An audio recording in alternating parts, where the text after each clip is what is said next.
Before this video starts, I just want to call out all the people in the Steam page for Victoria 3 that have, downvote 4.8 hours, downvote 1.7 hours. These people have come to the page without actually playing the game for any significant amount of time, and they're already throwing around bad reviews. Like, seriously, play the game before you review the game negatively, please.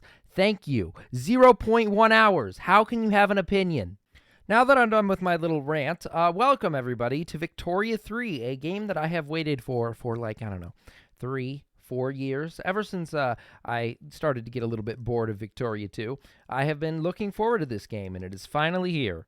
So I've been thinking a lot about how I'm going to continue making content on my channel with Victoria 3, because I've played a lot of Victoria 2. I'm pretty good at Victoria 2, but when it comes to Victoria 3, I know absolutely nothing. So I kind of have to learn how to play the game before I make good content. I think the best solution that I've found is that I'm going to be playing a longer series on the channel. One nation, many episodes. I'll release one, every couple days, maybe every couple weeks.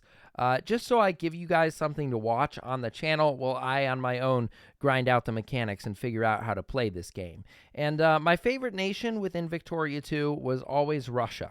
So we're going to start by playing with Russia. And I know what you're thinking. This is a pretty bad idea, SGT, because Russia is generally pretty hard to play in map games. But I don't really feel like I need to be scared of it. I think that this guy right here, Tsar Nikolai Romanov, will help me out. Well, right at the beginning of the game, it's trying to tell me about the egalitarian society player objective. But last time I checked, there wasn't much egalitarian about Russia from the period 1836 to 1936. Maybe it's discussing the communist revolution, but I have a different way that I think I'm going to play Russia, thank you. For these first couple episodes, I'm going to go into a little bit of depth about how Victoria 3 actually works, just so you all have a pretty good idea of how to play it yourself. But as the series goes on, I'm going to try and put it more towards my Victoria 2 A to Z series, where it's more about the outcomes of the gameplay and less of the micromanaging that goes into it. So Russia starts the game with a massive army, 285 battalions. One of the things that Russia is famous for is its large military, and that is reflected within Victoria 3. So as you can see, there are 285 battalions we have within Russia, and they each consist of soldier pops. And then across your country, there are these different HQs. So, for example, the Russia HQ is basically just our homeland. It is our largest HQ, and there are 112 garrison troops and 100 brigades there. I'm going to have to stop calling them brigades. They're actually battalions in this game now, different from Victoria 2. A massive negative of Russia, though, and something we're going to have a hard time with for nearly the entire game, is our economy, because we don't make that much money. Only 120,000 in revenue, despite the fact that we pay out, massive amounts in spending. Look at that, minus 34K in military wages. That's a little bit ridiculous. Something that's also important at the beginning of the game is research. Now, Russia, not a lot of research at the beginning of the game. I was playing, Prussia and the UK, and they have basically all these techs researched at the beginning of the game. So innovation is kind of a new feature that has replaced research points within Victoria 3. The difference here is literacy increases the cap at which your innovation can be. And then your innovation is actually generated at universities and from a plus 50 base value. So it kind of makes it so literacy isn't like the most important thing. A lot of it goes into your own construction. The research that we're going to start with is the lathe. I found that early game industry is incredibly important. Another thing that's very important is construction. So construction used to be handled in part by the player and in part by just the capitalists that were within your society. But that would cause the capitalists to build a bunch of factories that you didn't want or you didn't need.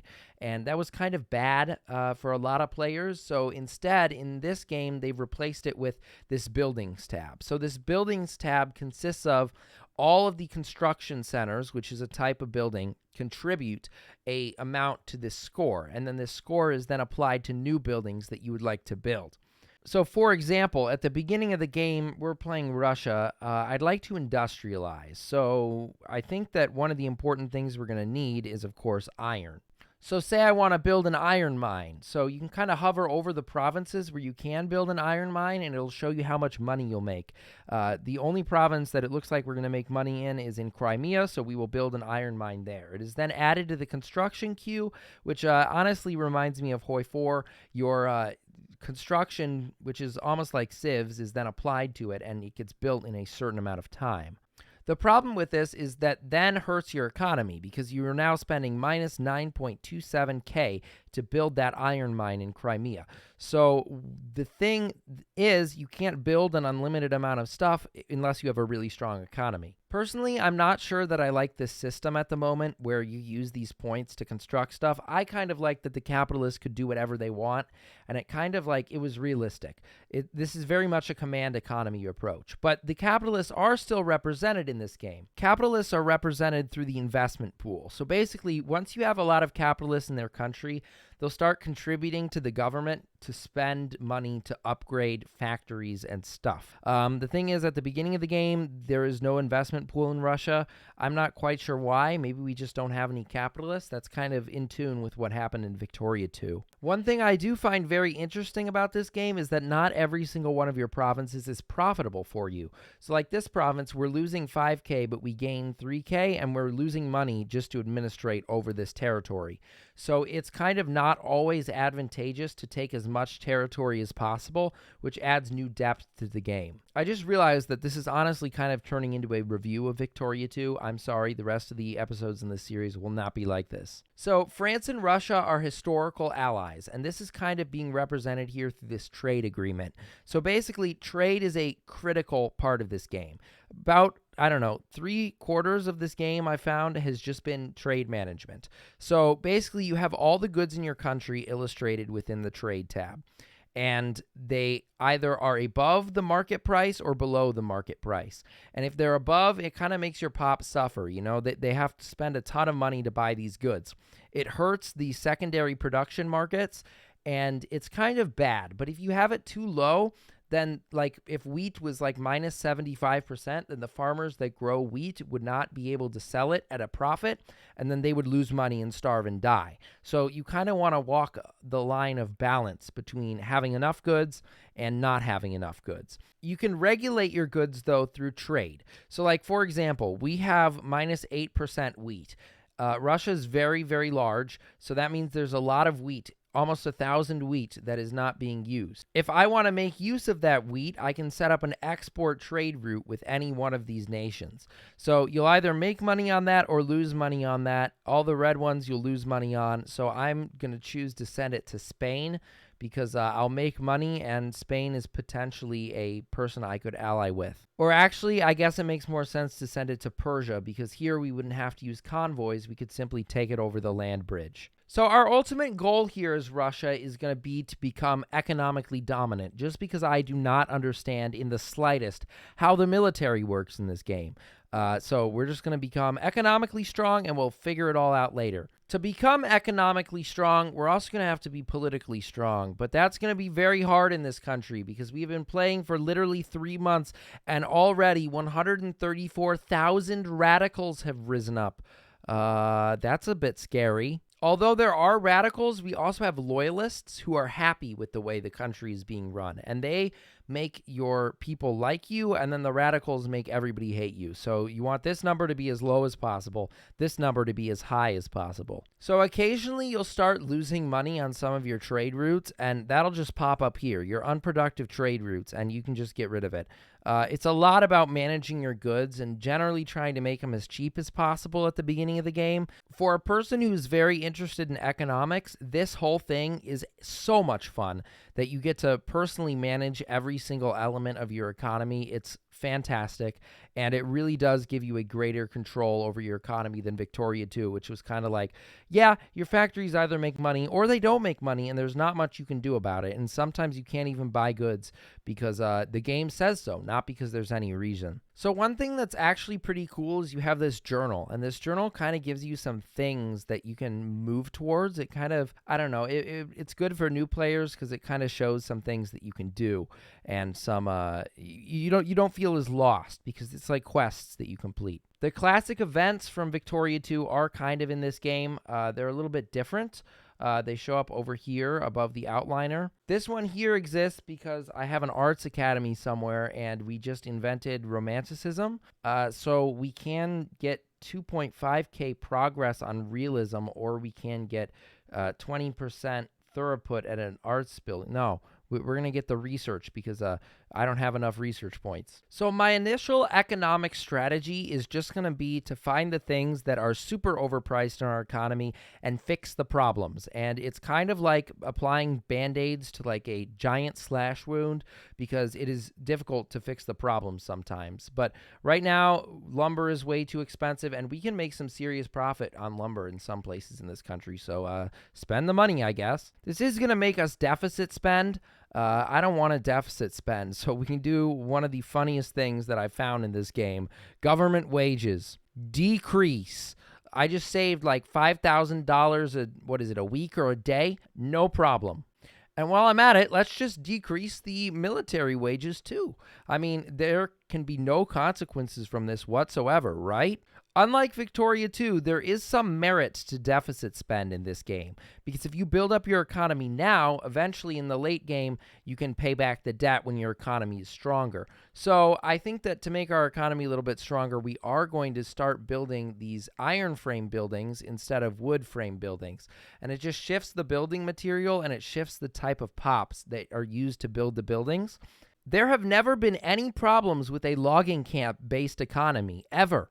I like staring at the graph of the GDP, because essentially our goal here is just to make the graph go as high as humanly possible, and I will do anything to make that happen. Currently, the output of each one of my citizens is 0.84 pounds. Or is that the euro? I can't tell. American things. So because we're Russia, we can kind of get involved in some military activity early in the game. So what I've done down here is I right-click them, and then there was a button that said Conquer State. So essentially, I've started, it used to be called a crisis, but now it's called a diplomatic play.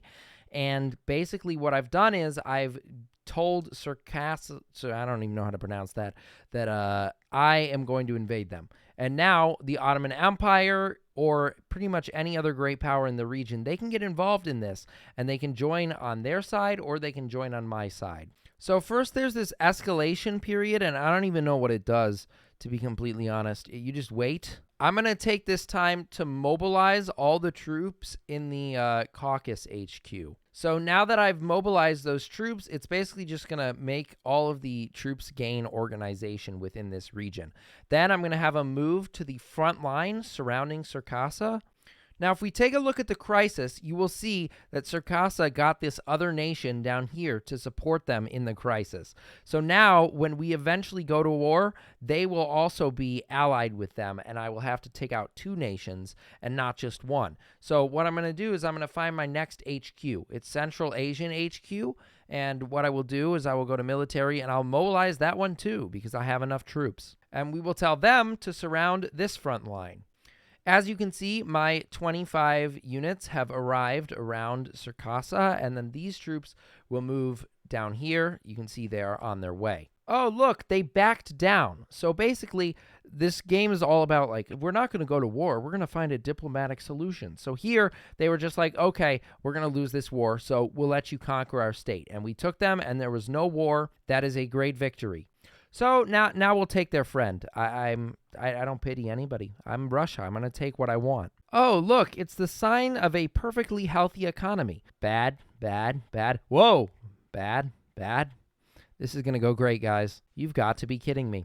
The Ottoman Empire has begun mobilization and conscription to stand up for this little tiny nation. What? Folks, the year is 1837, and we are already going to war. This is exactly how I played Victoria 2, too. I can't change. Oh, great. Now we're burning, like, ridiculous amounts of money to fund the military. Oh, my goodness. They backed down! I'm just too good! The way to win in the world is just to threaten everybody until they eventually give up. Oh, my goodness. What a win. This game and I are going to get along. If I don't actually have to do war anymore, and I can just stack up my massive military on the border of the enemy and then make them surrender, I will literally map paint the entire globe. Who's next? Who wants to go next? Kazakhstan. You're next, maybe? I actually can take Kazakhstan too. So basically what I did here is I'm taking advantage of the colonial mechanic. So basically I went here to the established colony in the lens thing, and I selected all of Kazakhstan's states, and now every 53 days this thing happens and we take one province from Kazakhstan. Or I guess it's just Kazakhs. So now, one by one, I will encroach on their territory and take it all for myself. One other thing I think is pretty cool about this game is you can go through all your factories and kind of like optimize them to how you want. So like here, textile mills, hand-sewn clothes to dye workshops. Well, I don't think I produce much dye. Right, as you can see here, I don't produce much dye, so if I change that to dye, my whole economy around clothes would crash. But then a place where I could make a change for the better would be here, lathes. So basically, this just consumes more stuff, but it'll increase the efficiency of my furniture manufactories, and furniture and, what's the other one? Just food in general are really, really good because they basically allow your pops to increase their quality of life, which reduces radicals and increases loyalists. You know, this is really hard to explain in one video. I should probably make a tutorial or something because I feel like I'm just rambling. Ooh, so here the Kazakhs have decided that they do not want me to invade them anymore. So they've started a military action against us. So again, we're going to deploy the military. We're going to see what happens. Like, for real, I do not care that I am going to go bankrupt. I just want territory. I like zooming in on the map and looking at the little towns because every single one of these buildings, the town either grows or shrinks depending on how many pops live there. And I think that's a really nice touch. It adds a lot of flavor. You can kind of like look at the map and tell what's big and what's small. And I think that's especially cool for like the New World, where a lot of these famous places like San Francisco is here. There's no city there yet, but there will be. And here is LA, somewhere around here. There's no city there yet, but there will be. And I think that's awesome that it grows with the game. Like, look, I can't even make Detroit jokes yet. Detroit doesn't even exist. It's funny, the Ottoman Empire got scared and broke down, but the Kazakhs won't. That was maybe not the greatest play. So now we're actually going to get some military action. So I've already deployed 100 battalions, not brigades anymore, on the front line with the Kazakhs, and they will just invade, basically. You just tell them to advance the front, and they will advance the front. It's kind of weird, though. There's like little tiny battles with only a portion of your troops. Like, we'll win these because we are technologically superior at this point in history, but it's weird that it's not just 120 troops versus 12 troops. From what I've seen from the military so far, quantity doesn't really work in this game. It's all about quality, because 9 on 9, if they had their 9 that were higher quality than mine, then I would be in big trouble right now. But I won that little battle, so I get a little bit more territory, a couple more provinces. So far, I'm not disappointed with the military system in this game. Like, if I wanted to play a military game, I'd play Hoi 4. Like, look, here the AI, or my AI, pulled off an encirclement and encircled, I don't know, a couple thousand troops of the enemy within this little tiny province. That's pretty cool. That it makes me happy, actually, that my AI is competent. Thank you very much, Mr. Alexander Chernov. So, like Victoria 2, it is kind of a valid strategy to stack factories with resources. So what I'm going to do is I'm going to find a place where we can build both coal mines and steel mills. And I'm thinking this state in Ukraine will do nicely. So basically, we're just going to build 2 of these iron mines, and then we'll build 2 coal mines there as well. So we'll produce both the things we need for a steel mill, and they will feed directly into the steel mill. So they'll make coal, they'll make iron, then they'll go into the steel mill. We'll make steel, which is, we can use it in our own empire, but if we produce enough of it, right now it's scarce in the world, so it would be a valuable export that could save our economy. Already found out the next level strats, guys. Don't worry, I got you covered. I will teach you how to play this game like the best of them. The Egyptian-Ottoman crisis, hopefully the Egyptians win, because I'm not friends with the Ottomans this game. Wow, another encirclement. It's almost like my AI knows that I will be incredibly disappointed if they suck. Also, it's kind of like beating up a baby here. They're not really fighting back that much. Oh yeah, there are pops in this game. They kind of hide them from you. That's maybe my most major complaint. The pops are super visible in Victoria 2, but they're not super visible here. So they all have a culture. They all have a religion. Of course, here it's mostly Orthodox, and then they all have a job. So the thing we're trying to do here is decrease the amount of peasants we have, because peasants, they live on like, sustenance farms. Like there's farmers too, but farmers are a pop above peasants. So peasants are pretty bad. We are going to try and get a lot of laborers and a lot of people who work in factories, though.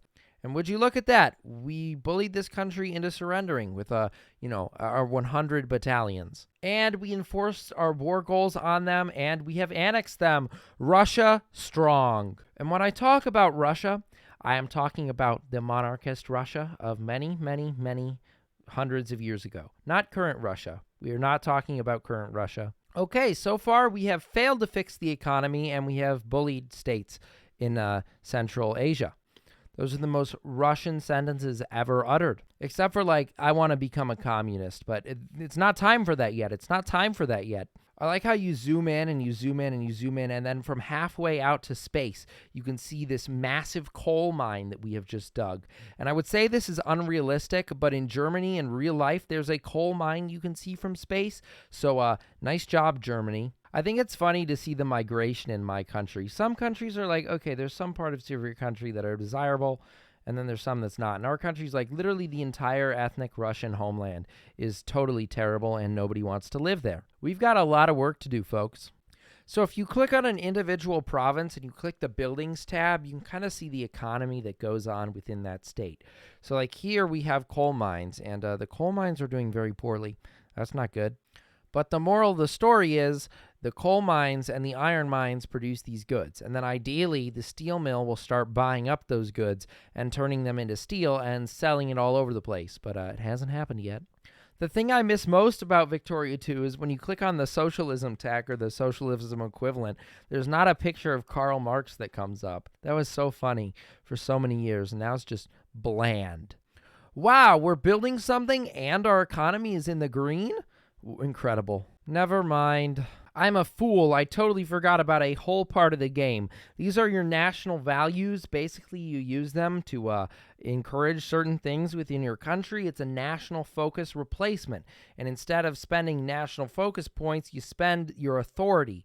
And right now, I'm going to encourage manufacturing production and social mobility. Violent suppression. Don't mind if I do. I mean, this is historical Russia, after all. There are these weird spells in this game where nothing happens, and I guess in a way it's kind of like Victoria 2.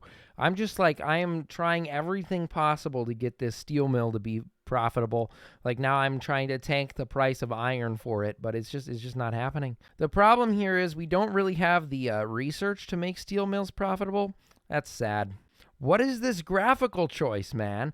It's like it's smoke or a cloud or something, but it looks like, something is coming down from the heavens upon Moscow. Have we been blessed? Probably not. It's probably just the smog from the steel mills I'm building.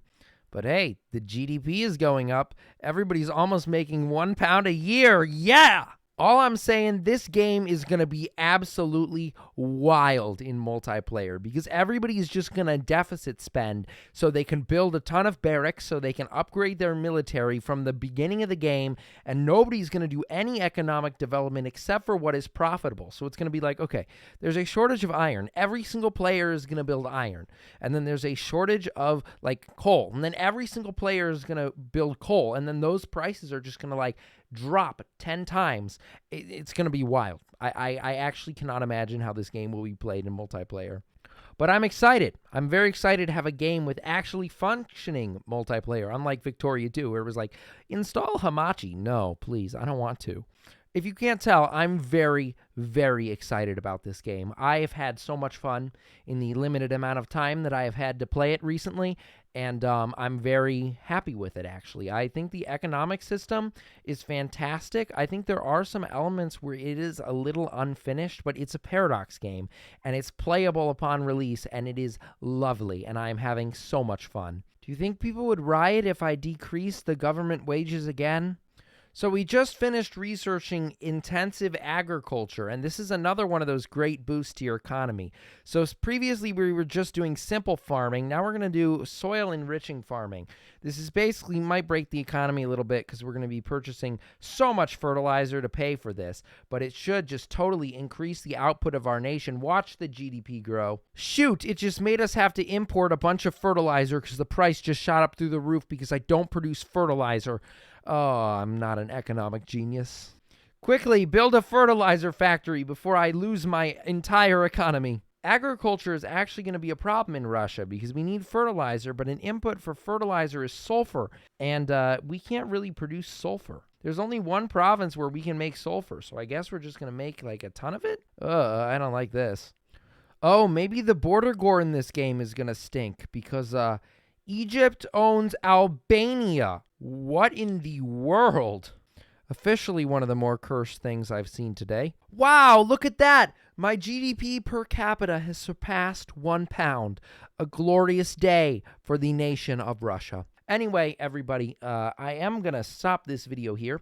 We're going to do this in an episodic format. There will be more episodes soon. I'm enjoying Victoria 3, but I don't know how to play this game. Let's be completely honest. I'm not giving up on Victoria 2, but I am going to be playing some Victoria 3 right now. So please don't become too upset about this video. I appreciate it. You know, it's not like I'm going to do Victoria 3 A to Z or anything. Ha ha ha. You think I'm kidding. But anyway, thank you all for watching. I really appreciate it. If you enjoyed this Victoria 3 video, please click the like and subscribe button. It helps me out a lot, and I will see you in the next video. Bye.